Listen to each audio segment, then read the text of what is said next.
distribuir. E aquela multidão come. Depois de estarem fartos, o texto bíblico diz que ele manda os seus discípulos recolherem e se recolhem 12 cestos cheios. Pelo que ele é e por aquilo que ele pode espiritualmente oferecer às nossas vidas. Então, quando aquelas multidões se aproximam, Jesus fica bravo. E o texto bíblico não dá o tom, mas eu vou dar o tom para vocês, da fala de Jesus. Olha o versículo 26 aí comigo. Vamos ler o versículo 25 e o versículo 26. E tendo-o encontrado no outro lado do mar, lhe perguntaram: mestre, quando chegaste aqui? Tipo assim, ô mestre, tem mais alguma coisa aí separada para nós? O Senhor escondeu? Tem alguma comida a mais, uma bênção a mais, algo mais que o Senhor vai me dar? E Jesus responde assim: em verdade vos digo, vós me procurais, não porque vistes sinais, mas porque comestes dos pães e vos fartardes. Trabalhem não pela comida que perece, mas pela que subsiste para a vida eterna. Jesus, nesse momento, tem um tom de indignação. Ele diz: vocês estão atrás de mim porque vocês querem as bênçãos, não porque vocês querem a vida eterna que há em mim. Vocês estão atrás de mim porque vocês querem o material, mas porque não querem ser tocados pela eternidade na vida de vocês. Aqui, queridos, Jesus então passa a discursar sobre um pão que é muito mais importante do que todos esses que eu e você comemos todos os dias. É fato que sem alimento nós não vivemos, mas é fato que sem Jesus nós morreremos. Mas não para esta vida apenas, mas por toda uma eternidade. E os olhos de Jesus não estão apenas na nossa necessidade imediata, mas naquilo que nós precisamos para a eternidade. Por isso ele diz: eu sou o pão da vida, não só da vida momentânea, não só a comida que vocês precisam agora, mas uma comida para a eternidade.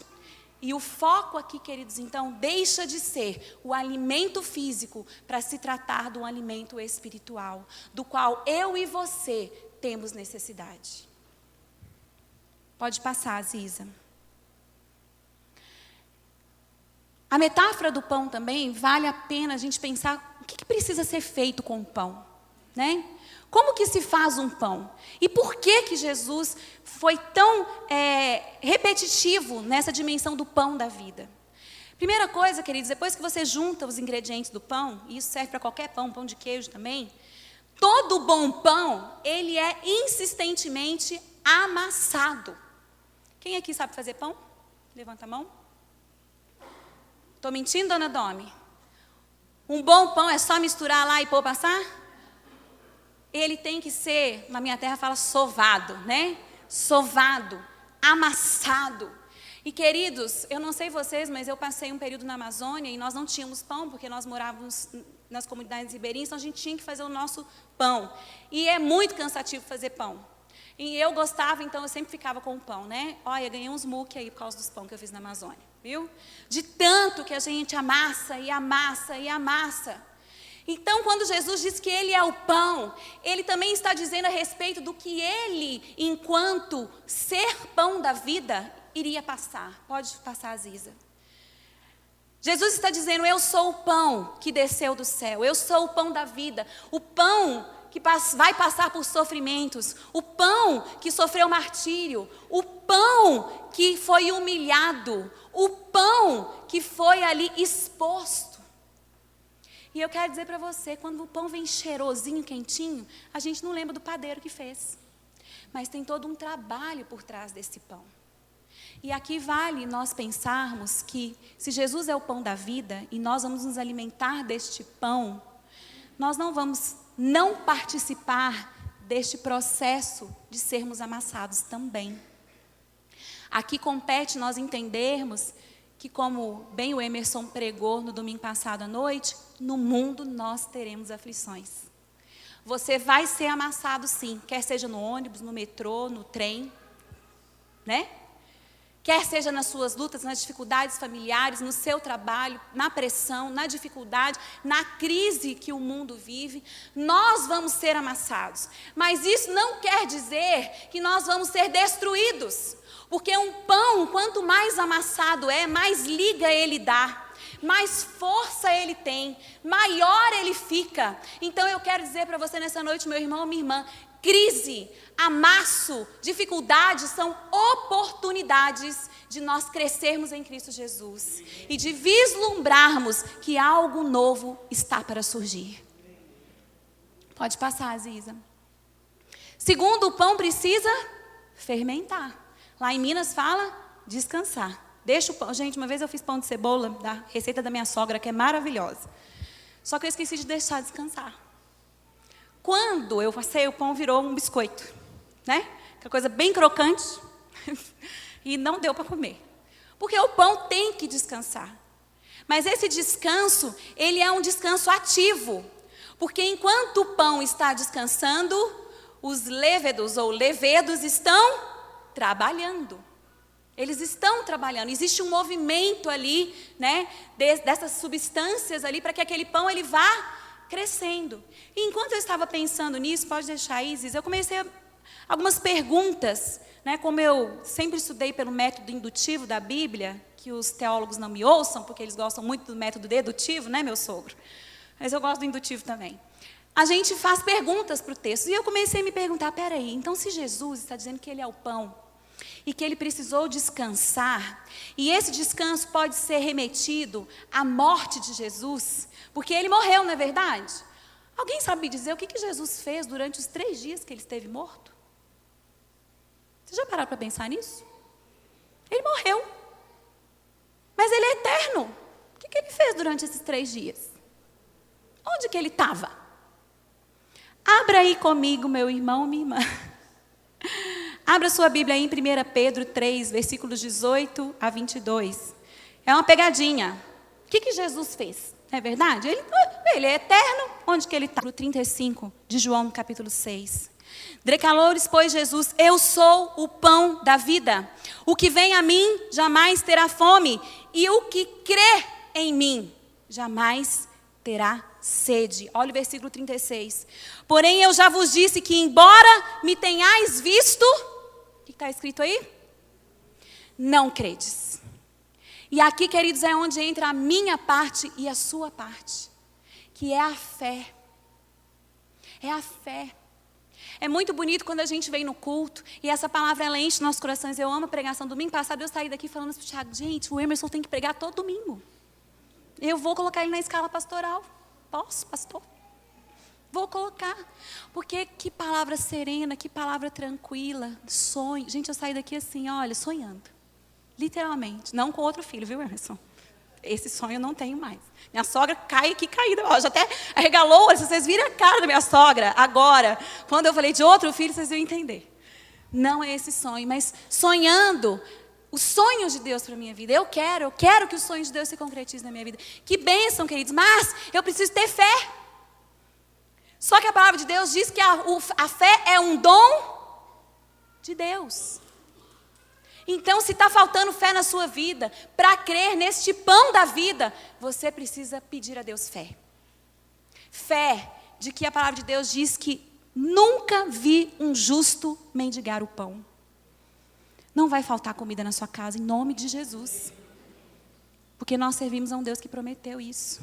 Fé que diz que muitas são as aflições do justo, mas de todas o Senhor os livra. Fé nesta palavra. Amém? Fé para que crer na palavra que diz, não fostes vós que me escolhestes, eu vos escolhi a vós outros, para que vades e dê frutos, e frutos que permaneçam. Isso quer dizer que na sua vida há dons, isso quer dizer que na sua vida há unção, isso quer dizer que onde você pôr a mão, vai prosperar, não por você, mas pela fé e pelo poder do nome de Jesus. Mas fé exige ousadia. Esses dias eu estava vendo um filósofo no Roda Viva, é um filósofo famoso, não lembro o nome dele, mas ele estava ali. Oi? Luiz Carlos Pondé, isso, Pondré, muito obrigada. Fala, Benjamin. Pondré. Gente, é isso aí. É isso, esse cara aí. E ele foi argumentar sobre a questão da religião versus ciência. E eu achei a definição dele fantástica. Ele disse assim, olha, fé e ciência não são antagônicas, elas se complementam. Só que existe uma coisa muito tranquila sobre a fé e sobre a ciência. A ciência, ela vê para crer. E a religião, ela crê para ver. Gente, que coisa maravilhosa. Eu falei, gente, eu preciso falar isso lá na igreja. É isso mesmo. A ciência, o experimento, a hipótese, a comprobabilidade, eu preciso ver para eu crer. Mas no reino de Deus, eu creio para eu ver. E aqui Jesus está dizendo, vocês querem o pão que vocês estão enxergando, mas eu tenho um pão muito maior, que pela fé vocês podem ter. Pode passar, Aziza. Terceiro, o pão precisa assar. Não que eu não coma massa crua, gente. Até isso eu faço, olha. Que eu gosto de pão. Massa crua de pão de queijo não é tão ruim assim quanto se pensa. Mas o melhor é ele assado mesmo. E para ele assar, ele tem que passar pelo fogo. O fogo está ali esquentando. E enquanto tem esse processo de assar, continua o fermento agindo. Então eu quero dizer para você, quer seja na calmaria, quer seja na fornalha de fogo, assim como os irmãos, os amigos de Daniel, Sadraque, Mesaque, Abdenego, Azarias, Ananias e Misael, eles estavam ali diante de uma provação, diante de algo difícil na sua vida. Eles não negaram o Deus deles e quando eles estavam ali dentro, o Deus da vida estava presente junto com eles. Então creia que quando você tiver que passar pelo processo de assar, o processo do fogo, o processo da dureza, da dificuldade, às vezes até da escassez, Deus continua sendo Deus na sua existência. Ele continua sendo bom, Ele continua sendo Deus, como diz a música do Paulo Baruch. Fé, para nós passarmos pelos períodos de provação. Até isso o símbolo do pão representa. O pão da vida que desceu do céu, passou por todo este processo, ele foi amassado. Ele fermentou no processo, quando todos achavam que ele estava morto. Ele foi em busca daqueles que estavam perdidos. E ele foi assado, ele passou pelo fogo. E nós cantamos aqui, quando passarem pelas águas, não será submergido. Quando passares pelo fogo, não será atingido. É isso que a palavra de Deus diz. Onde está a nossa fé? Onde está a nossa crença na soberania e no cuidado de Deus pelas nossas vidas? No mundo que nós vivemos hoje, nós podemos nos trancar dentro de casa e não sair mais. Porque o homem mau está lá fora, com uma arma, o ladrão. Mas onde está firmada a nossa fé? Pode passar, Aziza. Quando o pão é assado, é um tempo de provação. E todo tempo de provação é um tempo de apurar a nossa fé. Não tenha medo de passar pelo fogo. Amém? Eu vou dizer para os irmãos assim que os maiores crescimentos da minha vida espiritual se deram nas dificuldades. Eu não sei quem compartilha dessa mesma experiência. Mas o grande crescimento espiritual da minha vida se deram nas lutas. Quando eu tive que dobrar meu joelho, derramar as minhas lágrimas diante do Senhor e dizer para Ele, eu sou totalmente dependente de Ti. Eu não sei o que fazer nessa situação. Eu não tenho como resolver. Mas eu creio que a Tua palavra diz que tudo que ligares na terra em oração será ligado no céu. Eu creio na Tua palavra que diz que o Senhor trabalha enquanto nós estamos descansando e dormindo. E aí, queridos, nós somos desafiados a viver pela fé. Amém? Pode passar, Aziza. E por último, a melhor parte, o pão tem que ser comido. Passou pelo amasso, né? Passou pelo período de fermentação, foi provado e saiu vitorioso. E agora você tem um alimento para a vida eterna. Você tem alguém que estará sempre do seu lado. Você tem alguém que está contigo todos os dias, até a consumação dos séculos. Gente, o alimento, pão, é carboidrato. Amém? A Denise está ali brincando, eu vou falar. Vocês sabem que eu já fui gorda. Amém? Fui. Quem não me conheceu, já pesei 84 quilos, cheguei a 86. Um dia eu vou trazer a foto porque ninguém acredita. Quem aqui já viu a foto? Estou mentindo? Não, né? Então tá bom. E chegou uma fase da minha vida que eu não estava satisfeita com o meu corpo. Não estava mesmo. E eu fui fazer uma reeducação alimentar, o famoso Vigilantes do Peso. Na época em que eu fiz Vigilantes do Peso, não tinha esse negócio de pontos, não. Era uma dieta que você tinha que controlar as calorias. E eu aprendi que não se come 2 carboidratos junto. E eu acostumei a não comer 2 carboidratos. Então, se eu for almoçar e tiver uma batata e um arroz, é claro que eu como a batata porque eu gosto mais. Eu não vou comer o arroz. E o pessoal tem umas pessoas por aí que me amam muito, que me zoam, né? Fala, a pastora não come 2 carboidratos. Deixa ela lá sem os carboidratos dela. Né? Eu aprendi. Né? Mas por que eu não como 2 carboidratos? Não é porque o carboidrato é ruim, não. O carboidrato é muito bom. Mas na sua linguinha e na minha, tem uma enzima chamada amilase. E a digestão dos alimentos, ela não começa, não é no estômago, não. Ela começa na boca. E essa enzima, quando ela age sobre o carboidrato já na sua boca, ela transforma esse carboidrato em açúcar. E quando esse açúcar desce para o seu corpite lindo, ele vira o quê? Se estiver em excesso, gordura, diabetes e uma série de outras coisas. Isso quer dizer que o açúcar é ruim, irmãos? Não, quer dizer que sem açúcar você não vive. Eu que sou hipoglicêmica, quem aqui é hipoglicêmico? Sabe que quando você tem uma queda violenta de açúcar, o que acontece com a gente, Joana? Puf, você desmaia. E graças a Deus na gravidez da Alice eu não tive hipoglicemia. Na do Davi eu tive de desmaiar no meio da rua. E terem que ligar para o Tiago e falar, tem uma mulher desmaiada aqui, grávida, é sua esposa. Né? E eu lá desmaiada porque eu tive crise de hipoglicemia. O açúcar, ele é fundamental na nossa existência. Porque o açúcar, ele dá energia. É o açúcar que gera o quê? Vigor. Por isso, não se dá açúcar para um bebê de 6 meses. Entenderam? Não quero enfiar chocolate na boca da Alice. Porque ela não vai dormir à noite. E eu vou ligar para você que deu chocolate para ela.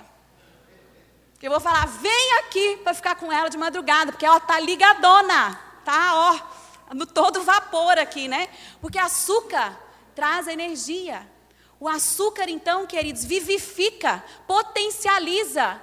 Jesus é esse carboidrato na minha vida e na sua vida, amém? Ele é o açúcar da nossa existência, amém? Ele não só adoça a minha vida e a sua, mas ele também potencializa, ele vivifica, ele traz energia. Ele traz à existência o que não existe na nossa vida. E ainda não queima calorias. Mas, se você vivificar, em nome de Jesus, se você quer emagrecer, você vai conseguir se disciplinar e vai conseguir fazer isso. Pela fé, pela graça, pela ajuda do Senhor. Né, Ziza? Ziza aí, Isso aí. Amém. Queridos, mas esse pão da vida, esse carboidrato, esse açúcar poderoso que é Jesus na minha e na sua vida, ele só pode ser experimentado pela fé. Vamos ler de novo João 6:29. Olha o que diz aí o evangelho, o texto que nós lemos. Respondeu-lhes Jesus, a obra de Deus é esta, que creais naquele que por ele foi enviado. Fé e pão são duas coisas que Jesus trabalha insistentemente nessa perícope que ele fala aos seus discípulos. Jesus diz, eu sou o pão da vida. O que vem a mim jamais terá fome, e o que crê em mim jamais terá sede. Eu quero te convidar nessa noite a se alimentar deste pão. Amém?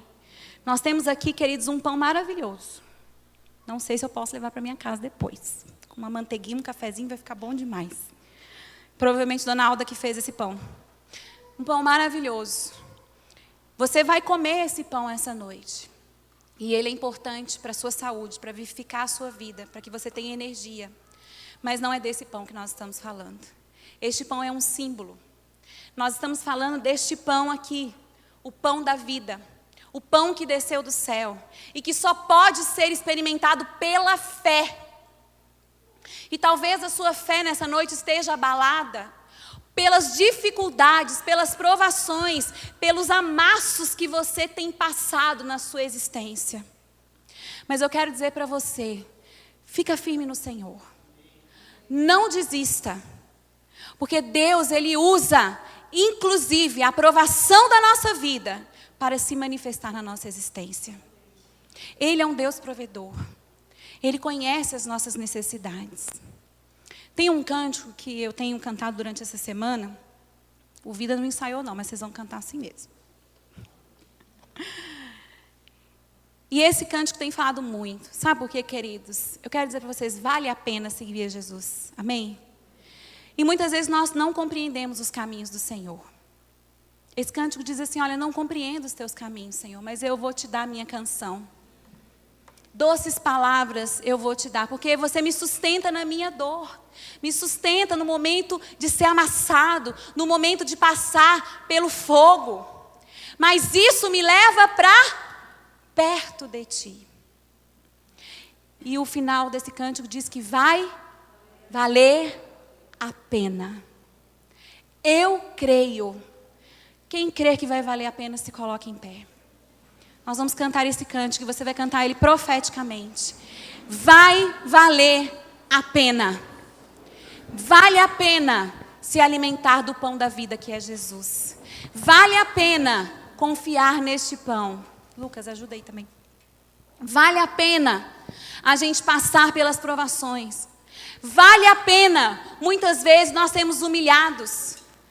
Vale a pena, muitas vezes nós sermos pressionados. Mas lembre-se que o fermento que é Jesus está ali trabalhando por mim e por você. Amém?